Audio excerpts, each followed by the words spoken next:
At the end of 2021, inflation became more and more of a reality. By mid-January, inflation had risen to its quickest pace since 1982. With inflation, our economy slows for many reasons. As you might hear the term inflation quite often, you might not be as familiar with something called shrinkflation, but we're going to change that. We're going to tell you what it is today. Rob Lessio, Strategic Wealth Designers, joins us today to dive into shrinkflation. What is it? Well, that's a tough word, but basically what it is when manufacturers lessen the amount of product that are in their boxes, if you would, so that they can increase their profits. So the consumer doesn't really know exactly. When you go to the butcher and you buy a steak, you can kind of tell the difference between, the steaks and see what size they are. So they're just going to increase the price per pound.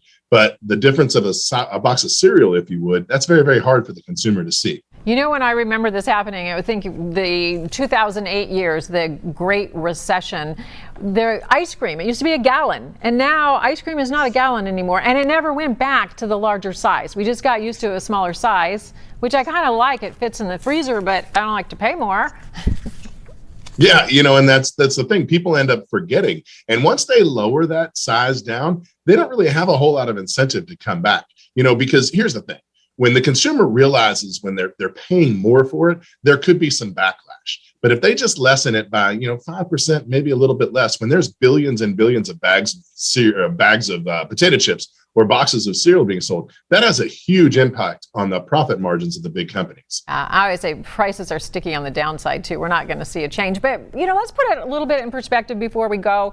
Inflation, where it is, it hasn't been this bad since the 80s, but we have seen interest rates much higher than what we're looking at now. Some things are still positive, historically speaking, right?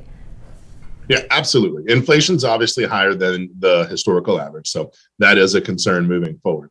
That being said, it looks like the Fed's going to increase rates somewhere around 3, maybe 4 times this year. But I believe we'll still remain below the historical average of the interest rates. So, you just got to be smart when you're out there stretching your dollar. Just be really, really mindful on how you use it, and you can overcome these things. Yeah, but your cereal boxes aren't getting bigger, or the box will, but not the food inside. That's right. Thanks, Rob. To learn more about this and other business-related news, go to local12.com/community.